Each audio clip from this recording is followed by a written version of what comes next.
introduction to the reading task.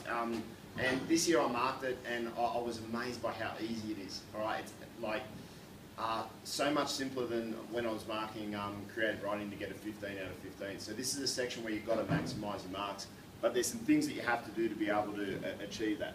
Okay, so the first thing is you need a process. Okay, you need to understand a way that you can engage with text. All right, and you need to do it repetitively every single time that you see a text that you've never seen before. So this is the process. The first one is identify ideas about discovery. Okay, so obviously the questions, whether they use the word discovery or not, want you to write about discovery. So that's always the first step.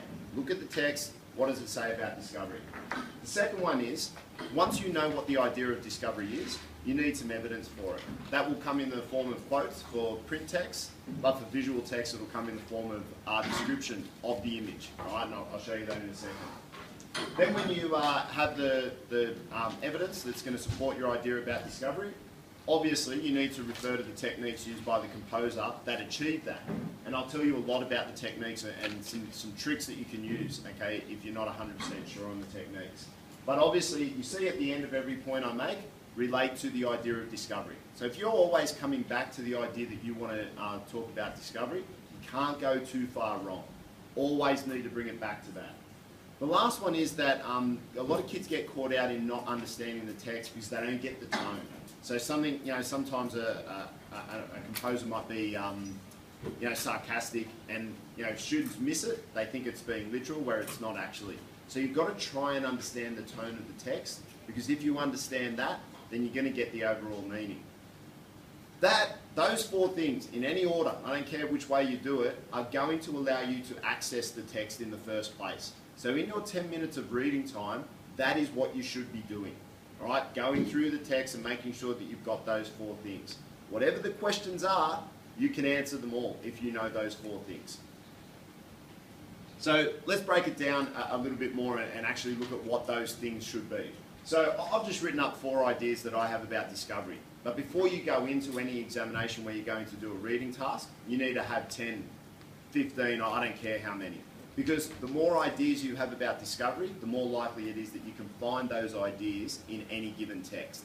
So in my notes, when I'm preparing for the reading task, I'd be writing out as many ideas about discovery as I can. So I've got a lot of variety. What they'll generally do in the HSC is theme the paper. So they'll have all of the text about a very similar idea. All right, so when you see that pattern, you've got to try and establish, okay, this is the idea of a lot of them. Try and use that, okay, because that can benefit you. There is no penalty, Miss Garza would have said this, there's no penalty for repetition in the reading task. All right, so if you repeat things in all four or 5 questions, it doesn't matter, you're not penalised.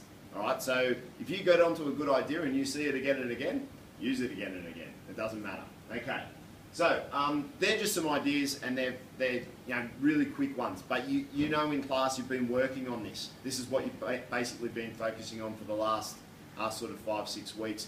Ideas about discovery. Okay, what is it? All right, the more you have, the better. Then when you go to quotes or evidence, all right, the thing is, and this is only for the reading task, look for the most obvious piece of evidence. If you see the word discovery, that's a great quote to use. All right, now in the essay, that is bad advice. So I really need you all to look at me, because I need you to nod when I say this. For question 1, the reading task, use the most obvious quote, but never do that for question 3 when you're writing an essay. Everyone nod now. Okay, so in the reading task, if you see a quote that says, "and then I discovered myself," use that as evidence. If you're in the essay, every kid in New South Wales will use that, and you'll get penalised because it's not high quality. All right, so you want to use, in this section, most obvious quote, because you're not getting marked on quality, you're getting marked on accuracy. Whereas in the essay, you're getting marked on quality. All right, so there's a bit of a difference. Everyone got that difference? Okay, good. All right, so the other thing is, make sure that the quote or the evidence that you have actually supports the idea about discovery that you establish. If it doesn't, then it's not a good piece of evidence. Now, honestly, in your classes, you're probably working through that right now for the essay, where you're trying to find evidence for the point you want to make. If it doesn't fit, it's not going to create a good argument. All right, so it's got to be supportive, okay, of the idea of discovery. when we look at techniques, okay, I just wrote down really quickly some obvious ones that are in every single text, all right, particularly for that first one, visual. There is always a focal point or a salient image. If the image is dominated by one thing, it's salient, all right? So it's the biggest image. There's no confusion about what you should be looking at. If there is some confusion, like there's lots of objects that you could look at on the page, one is going to be the focal point, all right? So there's a slight difference there. Salience is the dominant image, and everyone would agree that that is salient, all right? So if I showed you an image, everyone would go, yes, I see it. But a focal point is where there's a lot of images, but you go, that's the one my eye is drawn to, all right? So obviously, if it's visual, there's going to be one of those two things. Fair call? All right, so that means that's a technique you can always refer to. Of late, the Board of Studies obviously found some money because all of their papers are now in colour, all right? So you will see the image in colour. So that is always going to be a technique that you can refer to. What does the colour do? What's the effect of it? And the last one that is always going to be in a visual image is vector lines, all right? Because vector lines guide your eyes around the image, okay? So you're always going to be able to refer to those. In poetic, I can't tell you these will 100% be there, but these are the go-to techniques that most poets use. And you'll notice the first sort of three, they're all figurative language, so they all create images. So you're looking for techniques that create imagery. So if you can imagine it like with your sense of sight, you can see it, that's what the poet's trying to do. So metaphors and hyperboles and similes are all of those sort of things. You'll see also sound devices like alliteration and onomatopoeia because they appeal to our sense of hearing, and that creates rhythm in a poem, or onomatopoeia actually creates a lack of rhythm, sort of pops out of the poem. See the irony? Pop. Anyway, all right, so repetition also can be used, particularly if they go for song lyrics, okay, you'll see a lot of repetition, all right? So that's a really simple technique, but easy to identify, okay? And just like I said with the quotes, it doesn't matter how good the technique is, as long as it's a technique, all right? So it doesn't mean you don't go, oh, I'm going to go with this one because it's more complicated. Go for the ones that you know are accurate, okay? Don't try and get clever. There's no marks for being clever, just marks for being accurate. All right, print text, okay, a little bit different, but you'll see a lot of truncated language, short sentences, okay, have a pretty sharp effect. Accumulation, where there's a list of things, okay, so they build an image through a print text. Again, repetition, you'll see exaggeration, particularly in newspaper articles, those sort of things. And I'm seeing like a pattern from the board where there's a lot of juxtaposition in the text that they choose. So it's like this, it's like that, so that they can show you within the one text what it's like when you don't have something and when you do have it. So in terms of discovery, they'll choose text potentially. They definitely did this last year, where they show you what it's like to discover something and it has an impact, and when it doesn't, all right? So you can see the balance of the idea of discovery. So juxtaposition could be one. All right, but this is the big tip. If you don't know the name of the technique, do not worry. Do not stress, do not get freaked out. Write about it and describe what the technique is doing. You don't need the word. If you say at the start of the story they used these words and it was giving this idea and then it changed at the end, you don't need to use the word juxtaposition or contrast. Just changed is enough. All right, so you've got to basically, they're not testing your skill to know the technique, they're testing your skill to understand what the technique does and what it is. So majorly what I'm saying to you is if you're in an exam situation and you think, oh, I know this technique, don't waste time trying to get the word right. Explain what the technique is, all right, and use whatever language you can to try and describe it. Then the big thing, and this is for all of them, tell me what the effect is, okay, because in the end the effect is the most important thing. And if you tell me that, that's where you get a bulk amount of your marks, if you identify what the effect is. All right, so again, second thing that I'd have in terms of my study or preparation for this question is I'd have a list of techniques that I could use, okay, that I could go to and that I felt comfortable talking about, and I knew what the effect of it was, generally speaking. Because a lot of those, the effect is fairly similar. You just need to see the text and go, yeah, boom, there it is, all right? So that's helpful in terms of preparation.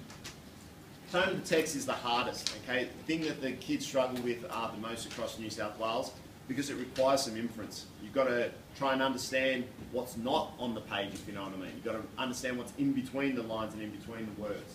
So, first thing, I'm telling you tone helps you understand meaning, all right? So if you want to get an idea about discovery and you don't know what the text means, you're probably in a bit of trouble. So what do? First question, is the text positive or negative? So is it positive in its tone or is it negative? Now that one thing, simple question, will give you an idea of what the purpose of the author is. So if you go back to like the Pales graphic that we're using at the school, if you know what the purpose of the author is, it's going to be far easier to see what language they're using to achieve that purpose. So purpose is key, positive or negative. Then try and broaden that a little bit. Is it sarcastic? Is it humorous? Is it aggressive? Is it persuasive? I could list 1,000 things, but try and get the sense of what that tone is. Let's say you're in the reading section, you've been reading for 5 minutes and you go, I don't know what this text is about. Go to the last thing. You don't know what the tone is? Highlight words. Find words that you understand the meaning of and try and find a lexical chain, okay? Lexical means words, not a complicated thing. You get a word chain, you might just highlight words. You'll see, what are the words? Are they positive? Are they negative? What are they trying to say? So when you see the words, that'll give you a sense of the tone pretty quickly. Now, obviously you don't want to waste too much time, but it's a fantastic technique, right? And not only do I think it's fantastic, but I'll show you it in a second. All right, then we're going to write, okay? So we've got our process set up to identify a text, but then we've got to write an answer. So the first thing I want to say to you, obviously, look at the mark value. Last year we taught our students all year, it'll be 2, 2, 3, 3, 5. All year. Every kid assumed that that's what it would be. HSC day, 3, 3, 3, 6. Totally different. Now, did kids adjust? I'm telling you they did, because when I was marking the average across the state for every night was about 12.5 out of 15. Hear it? 12.5 out of 15. Wow. Okay, that's high, isn't it? That's what I'm saying. It's quite easy to get 15 if you follow this process. So you find out what the mark value is. It could change, all right? Don't get set on a structure. Whatever your teachers tell you, be adaptable, all right, to whatever comes on the day. If it's worth 2, I'm telling you to use 2 quotes or evidence. If it's worth 6, use 6. All right. Every mark that there is, use a piece of evidence to prove your answer. And if you do, I guarantee you will get more 15s out of 15 than you've got before. All right, because that will equate to marks. All right, for the marker. First sentence. When we get in there, we're going to address the question. Okay. So whatever the question asks, we're going to address it, even if you repeat it. All right. It just gets you in the sense for yourself to answer the question. Right, that you've been asked. The second thing is give evidence to support that answer, okay, whatever you've written in the first sentence. Now, there's a very strict guideline I want you to go through in terms of evidence. First of all, what is the discovery idea? That's generally going to answer the question, okay, so you're going to start with that.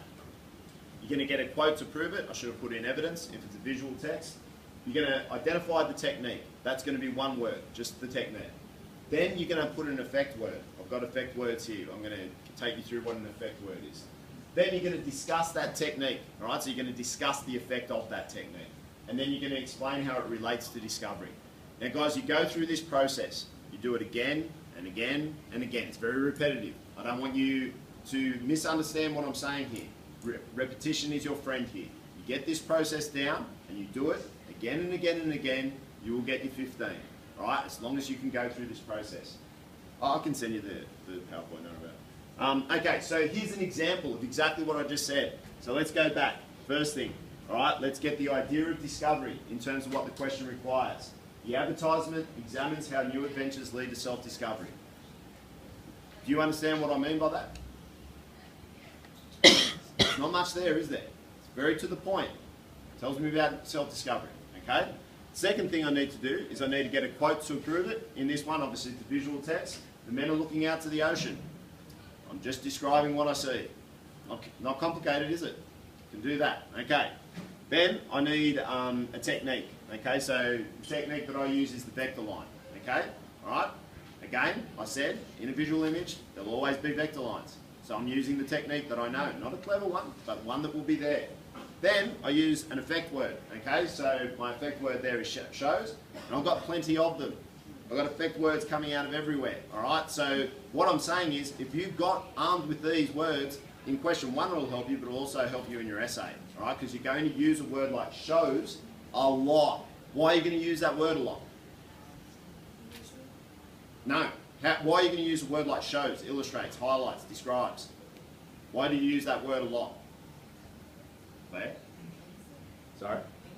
It links to what? To the effect. Alright? And I said if you use a technique, you need to explain effects. So you need to affect words to be able to link it. Alright? If you don't use an effect word, you're lost. I was looking for these effect words. But 3 days into marking, I was going, where's the word? If they say it, I know that they're then about to explain it. So I don't even need to read the whole answer. I just go, boom, effect, boom. I can read it straight away. I can see what their explanation is. Okay, and this explanation is the key aspect. All right, so I've got the effect word. Then I've got the discussion of the technique. But as the men look out into the ocean. It's not great, is it? Like for a discussion of a technique, but I'm saying they're looking out to the ocean. Is that fairly repetitive to what I wrote in the description? Yes, it doesn't matter. I'm showing that the vector line is doing that, okay? It's helping them look out into the ocean. Then my last one is to link it back to the discovery of the question.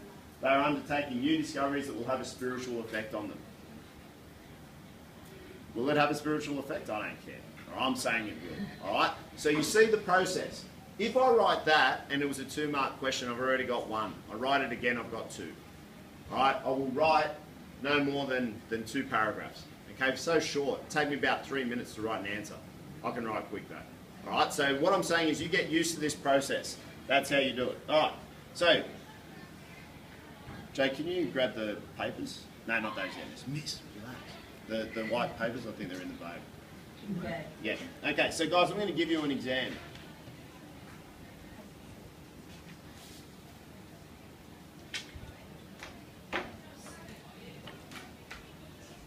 Yeah, just, oh no, where's the, oh here that. Sorry. Okay, so this is an exam that I got, that someone wrote, okay, so, guys, it's going to be hard for you to read this, but this is the visual image, okay, so this is the advertisement I was just writing an answer about, okay, so when you look at it, okay, I said that there's 3 things that I look for in text, don't read the black yet. I look for what? What were the three techniques that I said would be there? Vector lines? Okay, what are the vector lines doing?